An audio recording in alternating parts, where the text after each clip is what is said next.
चलिए जानते हैं देश और दुनिया की सिलेक्टेड काम की और महत्वपूर्ण 50 बड़ी खबरों को सिर्फ 10 मिनट में। पर अभी तक आपने इस वीडियो को लाइक नहीं किया है तो लाइक कर दीजिए। पीएम मोदी ने गुजरात में बने सूरत डायमंड बोर्स और एयरपोर्ट पर नए इंटीग्रेटेड टर्मिनल का किया उद्घाटन। 15 मंजिलों वाले 9 टावर ये सबसे बड़ी इंटरकनेक्टेड बिल्डिंग, 4500 से अधिक दफ्तर, कहा तीसरी पार्टी में भारत दुनिया की टॉप 30 इकोनॉमी होगा। राजस्थान में शपथ के बाद बोले सीएम भजनलाल, कहा मैं भावुक हूँ, नतमस्तक हूँ। वसुंधरा राजे ने सचिवालय में दिलवाया चार्ज, टी रविकांत होंगे मुख्यमंत्री के प्रमुख सचिव। 13 सांसदों के निलंबन पर स्पीकर ने सांसदों को लिखी चिट्ठी, कहा इसे संसद की सुरक्षा चूक से ना जोड़े, खराब व्यवहार की वजह से की कार्रवाई। भारत अगले सप्ताह शुरू करेगा आर्कटिक के लिए पहला शीतकालीन विज्ञान अभियान, केंद्रीय कानून मंत्री किरण रिजिजू दिखाएंगे हरी झंडी। सुल्तानपुर कोर्ट में पेश नहीं हुए कांग्रेस नेता राहुल गांधी, केंद्रीय गृह मंत्री अमित शाह पर आपत्तिजनक टिप्पणी करने के मामले में दोबारा भेजा गया समन। जीरो माइल संवाद में बोले केंद्रीय सड़क परिवहन मंत्री नितिन गडकरी, कहा मुझसे कई बार बिना चालक वाली कारों के बारे में पूछा जाता है, तब मैं कहता हूं कि जब तक मैं परिवहन मंत्री हूं तब तक देश में नहीं आने दूंगा ड्राइवर लेस कार।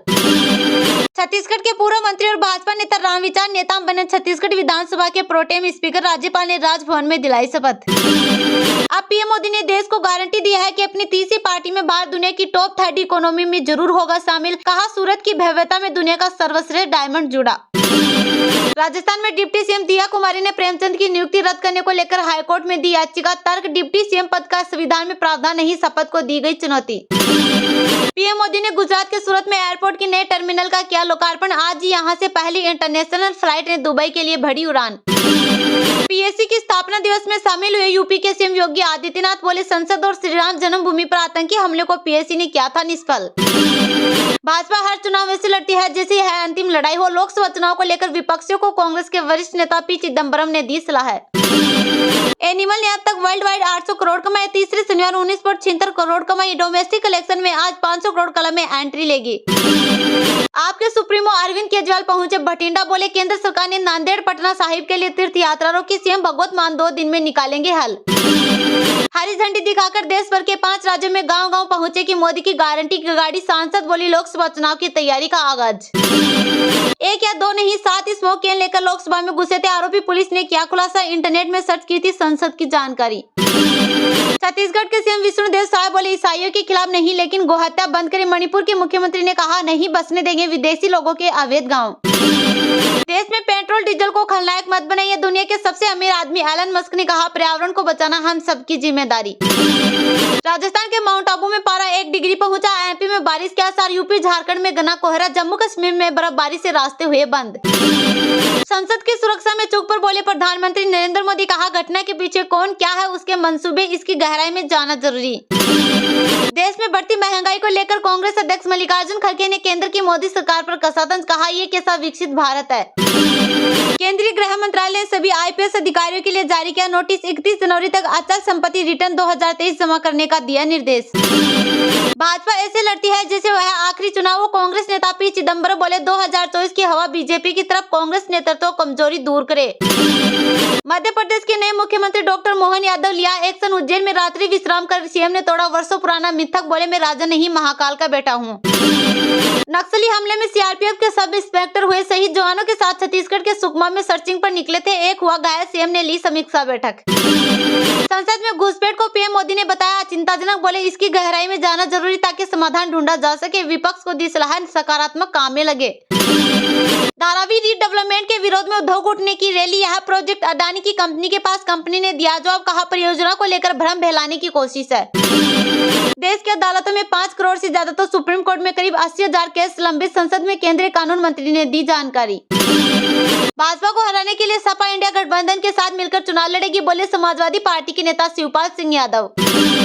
अयोध्या में 22 जनवरी 2024 को भव्य राम मंदिर के उद्घाटन से पहले अमेरिका में हिंदुओं ने निकाली कार रैली, महीने भर तक इसका उत्सव मनाया जाएगा। छत्तीसगढ़ के कबीरधाम में डिप्टी सीएम विजय शर्मा बोले पीएम मोदी की गारंटी को किया जाएगा पूरा, रायपुर के लिए हुए रवाना। संसद घुसपैठ केस के आरोपियों के फोन किए बरामद, दिल्ली पुलिस को राजस्थान से जले हुए टुकड़े मिले, मास्टरमाइंड ललित लेकर भागा था। राहुल ने पटवारी से कहा पीसीसी चीफ बन रहे हो, सुबह कॉल आए, रात में नियुक्ति पत्र, सिंगार को आदिवासी होने का मिला फायदा।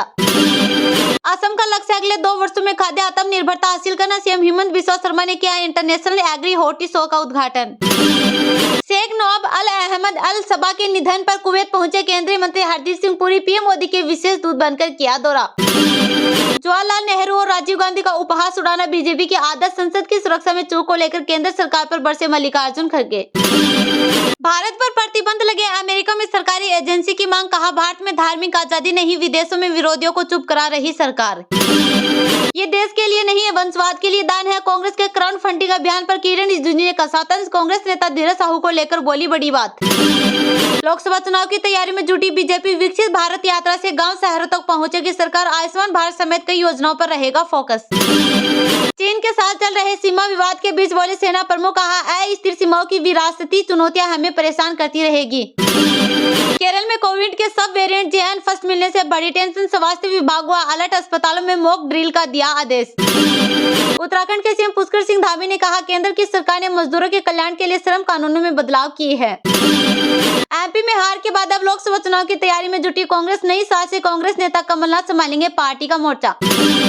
कश्मीर से लेकर हिमाचल तक बिछेगी बर्फ की सफेद चादर। देश के कई राज्यों में बारिश का अलर्ट हुआ जारी। कोहरे में रहेगा दिल्ली NCR का हाल।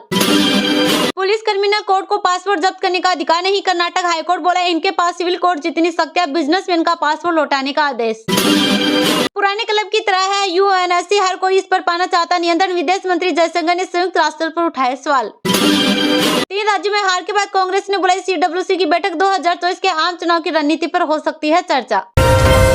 पीएम मोदी ने गुजरात में बने सूरत डायमंड बोर्स और एयरपोर्ट में नए इंटीग्रेटेड टर्मिनल का किया उद्घाटन। 15 मंजिलों वाले नो टावर, यह सबसे बड़ी इंटरकनेक्टेड बिल्डिंग। 4500 से अधिक दफ्तर। कहा, तीसरी पार्टी में भारत दुनिया की टॉप 30 इकोनॉमी होगा। प्रधानमंत्री नरेंद्र मोदी ने गुजरात में बने सूरत डायमंड बोर्स बिल्डिंग का इनॉग्रेशन किया। यह सबसे बड़ी इंटरकनेक्टेड और अमेरिकी रक्षा मुख्यालय पेंटागन से बड़ी ऑफिस बिल्डिंग है। इसमें 4500 अधिक दफ्तर है। इससे पहले पीएम मोदी ने सूरत एयरपोर्ट पर नए इंटीग्रेटेड टर्मिनल का उद्घाटन किया और रोड शो भी किया। सूरत डायमंड बोर्स को 3500 करोड़ रुपए की लागत से बनाया गया है। बिल्डिंग का कंस्ट्रक्शन फरवरी 2015 में शुरू हुआ था। अप्रैल 2022 में इसका काम पूरा हुआ। STB को सूरत की डायमंड इंडस्ट्री ने मैन्युफैक्चरिंग और रेटिंग दोनों के लिए वन स्टॉप हब के रूप में स्थापित किया है। सूरत दुनिया के 92% नेचुरल डायमंड की मैन्युफैक्चरिंग करता है। इस साल अगस्त में गिनीज वर्ल्ड रिकॉर्ड में इस बिल्डिंग का नाम दर्ज हुआ था। यह इमारत 35.54 एकड़ में फैली है। इसका बिल्डअप एरिया 67 लाख वर्ग फीट है। इससे पहले दुनिया का सबसे बड़े ऑफिस कॉम्प्लेक्स का रिकॉर्ड अमेरिका के पेंटागन के नाम था। पेंटागन का बिल्डअप एरिया 65 लाख वर्ग फीट है। सूरत में बने इस मेगा स्ट्रक्चर में 9 ग्राउंड टावर और 15 मंजिल है। 9 रेक्टेंगुलर टावर एक सेंट्रल स्पाइन में जुड़े हुए हैं। इसमें 300 वर्ग फीट से 1 लाख वर्ग फीट तक के 4500 से ज्यादा ऑफिस स्पेस है। इस इमारत को इंडियन ग्रीन बिल्डिंग काउंसिल से प्लेटिनम रैंकिंग मिली है। इस बिल्डिंग को दिल्ली बेस्ट आर्किटेक्ट सोनाली और उनकी फर्म मोर्फोजेनेसिस ने डिजाइन किया है। रीढ़ की हड्डी छोटी हड्डियों की एक सीरीज से बनी होती है जिन्हें वर्टेब्रा कहा जाता है। इसी तरह यह बिल्डिंग भी एक दूसरे से जुड़ी हुई है।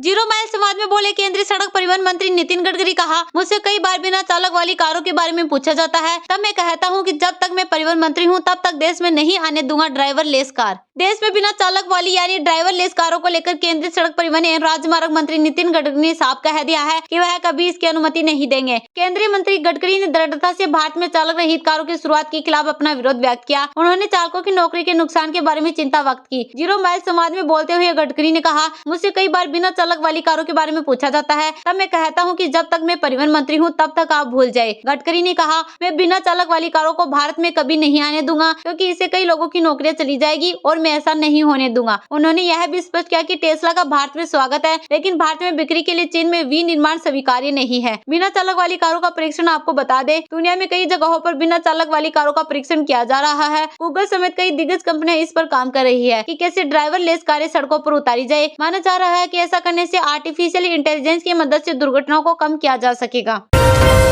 देश में पेट्रोल डीजल को खलनायक मत बनाइए। दुनिया के सबसे अमीर आदमी एलन मस्क ने कहा, पर्यावरण को बचाना हम सबकी जिम्मेदारी। दुनिया के सबसे अमीर आदमी एवं टेस्ला जैसी इलेक्ट्रिक कार बनाने वाली कंपनी के मालिक एलन मस्क हमेशा अपने अनोखे बयान और कामों के लिए जाने जाते हैं। इस बार उन्होंने कहा कि हमें पेट्रोल डीजल को खलनायक बनाने की कोई जरूरत नहीं है। हालांकि उन्होंने स्पष्ट किया कि हमें पर्यावरण को बचाने के लिए कार्बन उत्सर्जन में कटौती करनी चाहिए। उन्होंने सोशल मीडिया प्लेटफॉर्म एक्स के भविष्य को भी उज्जवल बताया है। मस्क ने कहा कि एक्स पर विज्ञापन पढ़ रहे हैं, सारी दुनिया टेस्ला को एक क्रांति की तरह देखती है। इस कंपनी ने इलेक्ट्रिक कार के क्षेत्र में क्रांति ला दी थी। इसके बाद सारी दुनिया के ऑटो मेकर तेजी से इलेक्ट्रिक कार लॉन्च करने लगे हैं। इलेक्ट्रिक कारों को पेट्रोल डीजल कारों के विकल्प के तौर पर देखा जाता है। अब इन कारों को हर देश में स्वीकारा जा रहा है। हालांकि एलन मस्क ने इटली की प्रधानमंत्री जॉर्जिया मेलोनी की ब्रदर्स ऑफ इटली पार्टी के कार्यक्रम में कहा कि पेट्रोल डीजल पर सारा दोष मंडना ठीक नहीं है। बैठक के दौरान एलन मस्क ने कहा कि जलवायु परिवर्तन की चेतावनी को बढ़ा चढ़ाकर पेश किया जाता है। पर्यावरण मूवमेंट को ऐसी बताया जाता है कि लोगों का भविष्य पर से भरोसा उड़ता जा रहा है। इस महीने COP28 पर्यावरण सम्मेलन में लगभग 200 देशों ने हिस्सा लिया। इनमें कच्चे तेल के प्रयोग को घटाने पर सहमति बनी। इससे संकेत मिल रहा है कि अब ऑयल युग का अंत नजदीक आ रहा है। मस्क ने कहा कि वह खुद को पर्यावरणवादी मानते हैं। यह बेहद जरूरी है कि उद्योग जमीन से अरबों टन कार्बन निकालकर वातावरण में फैलाना बंद करे। तेल की खपत को कम करके ऐसा आसानी से किया जा सकता है, मगर हमें सारा दोष पेट्रोल डीजल पर नहीं डालना चाहिए। प्रदूषण के लिए सिर्फ यही जिम्मेदार नहीं है।